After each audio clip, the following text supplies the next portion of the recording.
PT or Playable Teaser is a first-person psychological horror game and demo for the sadly cancelled Silent Hills.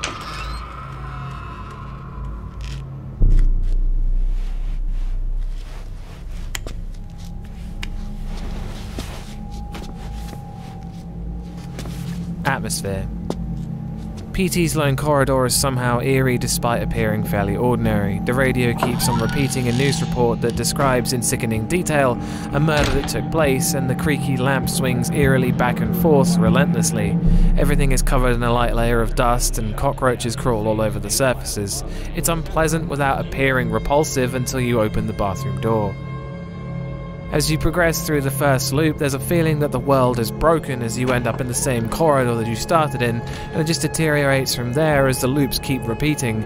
It starts to feel as if you're going insane to keep going when all you get is the same thing over and over. After Lisa makes her first appearance, there's an overwhelming amount of dread as you can't shake the feeling she's behind you or watching you. There's seemingly no escape as the exit only puts you right back in the same corridor you started in.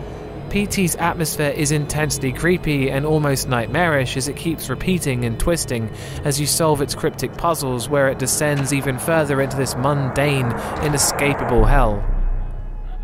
That's one Harry Mason.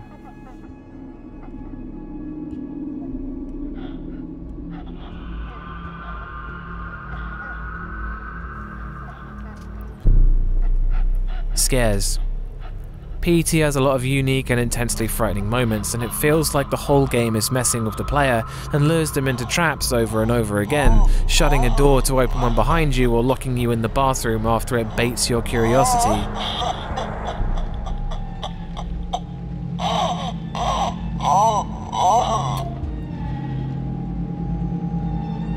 It breaks down the fourth wall by faking glitches, and you don't feel safe in or out of the game world until you quit the game or finish it. There's some skin-crawling genuine fear inflicted by projecting Lisa's shadow in front of you as if she's standing behind you, and it's intensely nerve-wracking to even attempt to turn around to see if she is. But even then, the game doesn't give you the satisfaction of a jump scare, and most of the time, there's nothing.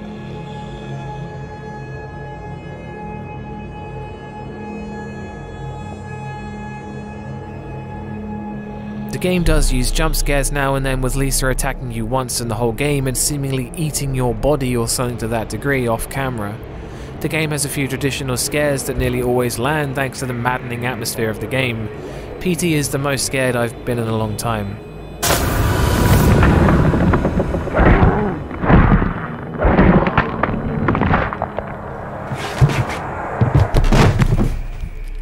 That's 2 Harry Masons.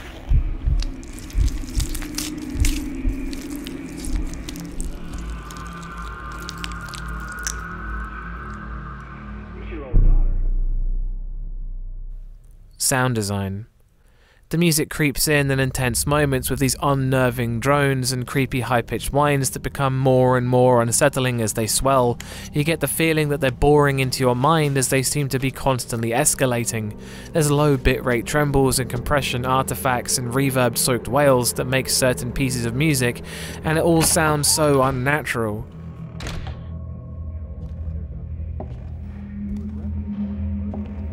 The sound effects of the few things in the game are undeniably creepy, from the creaking doors to the swinging lantern. Lisa's pained cries as well as the baby's various wails are just intolerable to listen to for an extended period.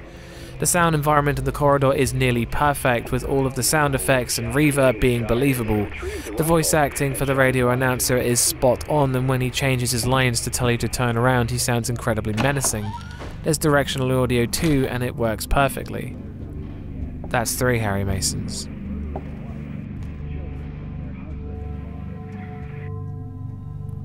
Gore. There's not a great deal of gore, but what is there is more dirty and disgusting. The blood has almost turned black, and the underdeveloped fetus that sits in the filthy sink in the bathroom is just so unpleasant to see. There's some blood that drips from the hanging fridge, and that's pretty unpleasant too. PT doesn't use a lot of gore, but what it does use is enough. That's 4 Harry Masons.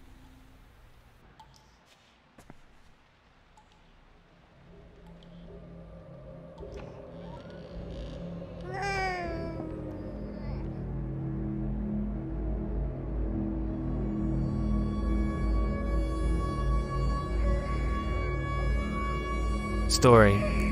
PT doesn't really have a story, it's more of an experience. There's a lot of implied things, but nothing concrete that you can pick up on from playing the game, besides the murder, and it's not clear if that's even related.